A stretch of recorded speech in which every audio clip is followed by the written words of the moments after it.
Hello അസ്സലാമു അലൈക്കും. അപ്പോൾ നമുക്കൊരു പുതിയ വീഡിയോയിലേക്ക് കിടക്കാം. ഇന്ന് കുറച്ച് ഫ്രീ ആയതുകൊണ്ട് ഞാൻ വിചാരിച്ചു വന്നാൽ കുറച്ച് മെഹന്തി ഉണ്ടാക്കി വെക്കാമെന്ന്. അപ്പോൾ നമുക്ക് വീഡിയോയിലേക്ക് പോവാം. കുറച്ച് ആൾക്കാർക്കൊരു വിചാരമുണ്ട്, മെഹന്തി ഉണ്ടാക്കുക എന്ന് പറഞ്ഞാൽ ഭയങ്കര സിമ്പിൾ പരിപാടിയാണ്. സത്യത്തിൽ ഒരു 2 ദിവസത്തെ കഷ്ടപ്പാടാണ്.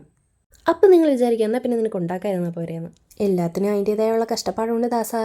പിന്നെ കുറച്ച് പേര് എന്നോട് ചോദിച്ചിട്ടുണ്ട്, എന്താണ് മെഹന്തിക്ക് ഇത്ര റേറ്റ്? വളരെ കുറച്ച് പേരാണ്, ഒരുപാട് പേരല്ല. അപ്പോൾ നിങ്ങൾ ആദ്യം തന്നെ മനസ്സിലാക്കുക, ഇത് ഓർഗാനിക് കോണാണ്. ഇതിനകത്ത് യാതൊരു കെമിക്കൽസ് ഇല്ല. നമ്മളെല്ലാം നല്ല ഹൈ ക്വാളിറ്റി പ്രൊഡക്ട്സാണ് ഇതിനകത്ത് യൂസ് ചെയ്യുന്നത്. ഇതിൽ യൂസ് ചെയ്യുന്ന ഹെന്ന പൗഡർ ആയാലും എസൻഷ്യൽ ഓയിൽ ആയാലും ഷുഗർ ആയാലും എല്ലാത്തിനും അതിൻ്റെയുള്ള റേറ്റ് കാര്യങ്ങളൊക്കെ ഉണ്ട്. അത് നിങ്ങൾ ആദ്യം തന്നെ മനസ്സിലാക്കുക. പിന്നെ ചില ആൾക്കാരൊക്കെ കണ്ടിട്ടുണ്ട് ഞാൻ 20 രൂപയ്ക്കും 10 രൂപയ്ക്കൊക്കെ ഹെന്ന കോൺസ് വിൽക്കുന്നത്. ഓർഗാനിക് ആണെന്ന് പറഞ്ഞാണ് വിൽക്കുന്നത്. പക്ഷേ അത് എത്രത്തോളം ഹലാലാണ് അല്ലെങ്കിൽ എത്രത്തോളം നമ്മുടെ സ്കിന്നിന് നല്ലതാണ് എന്നെനിക്കറിയത്തില്ല. ഓർഗാനിക്കിനകത്ത് നമ്മൾ യൂസ് ചെയ്യുന്ന എല്ലാ പ്രോഡക്ട്സിനും അത്യാവശ്യം നല്ല റേറ്റ് തന്നെയാണ് നമുക്ക് കിട്ടുന്നത്. അപ്പോൾ പിന്നെ എങ്ങനെയാണ് 10-20 രൂപയ്ക്ക് വിൽക്കുന്നതെന്ന് എനിക്കറിയത്തില്ല. ഓർഗാനിക് മെഹന്തിക്കോൺ ആയതുകൊണ്ട് തന്നെ നമ്മൾ ഇതിനെ ഫ്രീസറിലാണ് സ്റ്റോർ ചെയ്യുന്നത്. നമുക്ക് ആവശ്യമുള്ളപ്പോൾ ഒരു 10-20 മിനിറ്റിന് മുമ്പ് നമ്മളിത് പുറത്തെടുത്ത് വെക്കും, എന്നിട്ടാണ് യൂസ് ചെയ്യുന്നത്. പക്ഷേ ചില ഷോപ്പുകളിലൊക്കെ ചെല്ലുമ്പോഴത്തേന് ഓർഗാനിക്കാന്ന് പറഞ്ഞ് കുറച്ച് കോൺസ് വിൽക്കുന്നതാണ്, പക്ഷെ അത് പുറത്താണ് വിൽക്കുന്നത്. അത് എത്രത്തോളം ഓർഗാനിക്കാണ് എന്നുള്ള കാര്യം എനിക്കറിയത്തില്ല. പക്ഷേ എനിക്ക് പറയാൻ പറ്റും, ഞാൻ യൂസ് ചെയ്യുന്ന പ്രോഡക്റ്റ്സ് ആയിക്കോട്ടെ, ഞാൻ വിൽക്കുന്ന കോൺസ് ആയിക്കോട്ടെ, എല്ലാം ഓർഗാനിക്കാണെന്ന് എനിക്കൊരു 100% പറയാൻ പറ്റും. കാരണം ഞാൻ അതിനകത്ത് യാതൊരുവിധ കെമിക്കൽസും ഒന്നും ആഡ് ചെയ്യുന്നില്ല.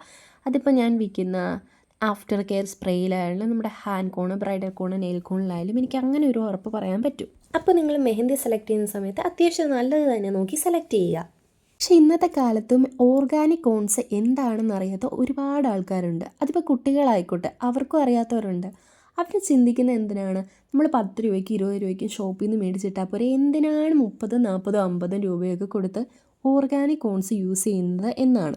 അവരോട് എനിക്ക് പറയാനുള്ളത്, ഞാൻ നേരത്തെ വീഡിയോയിൽ പറഞ്ഞ പോലെ തന്നെ നമ്മൾ ഈ ഷോപ്പിൽ നിന്ന് മേടിച്ചിടുന്നതിനകത്ത് ഒരുപാട് കെമിക്കൽസ് ആഡ് ചെയ്തിട്ടുണ്ട്. അതുകൊണ്ടാണ് നമ്മൾ മെഹന്തി ഇടുമ്പോൾ പെട്ടെന്ന് തന്നെ ഒരു സ്റ്റെയിൻ ഉണ്ടാകുന്നത്. ശരിക്കുമുള്ള ഓർഗാനിക് കോൺസ് ആണെങ്കിൽ ഒരു 5 to 6 hours അല്ലെങ്കിൽ ചിലപ്പോൾ ചിലത് 4 hours ഒക്കെ എടുത്തായിരിക്കും അതിൻ്റെ സ്റ്റെയിന് കാര്യങ്ങളോ ഒക്കെ വരിക. നിങ്ങൾ ഈ ഷോപ്പിൽ നിന്ന് മേടിച്ചിടുന്ന മെഹന്തി പോകെ പോകെ നിങ്ങളുടെ സ്കിന്ന് ഭയങ്കരമായിട്ട് ഡ്രൈ ആവുന്ന പോലെയൊക്കെ നിങ്ങൾക്ക് ഫീൽ ചെയ്യും. അപ്പോൾ എപ്പം നമ്മൾ എന്ത് സാധനം മേടിച്ചാലോ അതിന് എത്രത്തോളം ക്വാളിറ്റി ഉണ്ട് നമ്മൾ മേടിക്കുന്നതെന്നുള്ള മനസ്സിലാക്കുക. ബ്രൈഡ്സൊക്കെ വെഡ്ഡിങ്ങിനായിട്ട് മാക്സിമം ഓർഗാനിക് കോൺ യൂസ് ചെയ്യാനേ ഞാൻ പറയത്തുള്ളൂ. കാരണം നിങ്ങൾക്ക് കുറച്ച് സ്റ്റെയിൻ അധികം വേണം, അല്ലെങ്കിൽ കുറച്ച് ദിവസം ആ സ്റ്റെയിൻ നിൽക്കണമെന്നുണ്ടെങ്കിൽ നിങ്ങൾ ഓർഗാനിക് കോൺസ് യൂസ് ചെയ്യുന്നതായിരിക്കും ഏറ്റവും ബെറ്റർ. ഓർഗാനിക് കോൺസ് അല്ലാത്ത കോൺസ് യൂസ് ചെയ്യുമ്പോൾ സ്കിന്ന് പെട്ടെന്ന് ഡ്രൈ ആവുമെന്ന് ഞാൻ പറഞ്ഞല്ലോ. അത് മാത്രമല്ല, ബ്രൈഡ്സ് നമ്മൾ മെഹന്തി സെലക്ട് ചെയ്യുമ്പോൾ ഏറ്റവും ബെറ്റർ ഓർഗാനിക് കോൺസ് തന്നെ സെലക്ട് ചെയ്യുന്നതാണ്. കാരണം നമ്മൾ ഓർഗാനിക് കോൺസ് സെലക്ട് ചെയ്യുമ്പം കുറച്ച് ദിവസം ആ സ്റ്റെയിൻ നമ്മുടെ കയ്യിലുണ്ടായിരിക്കും. എന്നാൽ നമ്മൾ ഷോപ്പിൽ നിന്ന് മേടിക്കുന്ന മെഹന്തി യൂസ് ചെയ്യുകയാണെങ്കിൽ ഒരു ദിവസം കഴിയുമ്പോൾ തന്നെ അതിൻ്റെ സ്റ്റെയിൻ എന്തായും ഫെയ്ഡ് ആവാൻ തുടങ്ങും. ഒരു മെഹന്തി ഉണ്ടാക്കാതിരുന്ന ഞാനിപ്പോൾ എന്തൊക്കെ കാര്യങ്ങൾ പറഞ്ഞാൽ കയറിപ്പോകുന്നത് എനിക്ക് തന്നെ അറിയത്തില്ല. എന്നാലും ഞാൻ പറഞ്ഞ കാര്യങ്ങളൊക്കെ നിങ്ങൾക്ക് യൂസ്ഫുൾ ആവണമെങ്കിൽ അതെനിക്ക് സന്തോഷമേ ഉള്ളൂ. കഥ പറയുന്നതിൻ്റെ ഇടയ്ക്ക് ഒരു കാര്യം പറയാൻ മറന്നുപോയി. അപ്പോൾ എൻ്റെ ചാനൽ ആദ്യമായിട്ട് കാണുന്നവരാണെങ്കിൽ കമൻറ്റ് ചെയ്യുക, ലൈക്ക് ചെയ്യുക, ഷെയർ ചെയ്യുക ആൻഡ് മസ്റ്റായിട്ട് സബ്സ്ക്രൈബ് ചെയ്യുക. പിന്നെ ഞാൻ അടുത്തായിട്ട് ഏത് ടൈപ്പിലെ വീഡിയോസ് ചെയ്യണമെന്ന് നിങ്ങളൊന്ന് ജസ്റ്റ് കമൻറ്റ് ബോക്സിൽ കമൻറ്റ് ചെയ്യുക. പിന്നെ ഞാൻ ഇങ്ങനെ വോയിസ് ഓവർ ചെയ്യുന്നതാണോ ചെയ്യാത്തതാണോ നല്ലതെന്നും കൂടെ നിങ്ങളൊന്ന് ജസ്റ്റ് കമൻറ്റ് ചെയ്യണേ. അപ്പോൾ ശരി, ബൈ.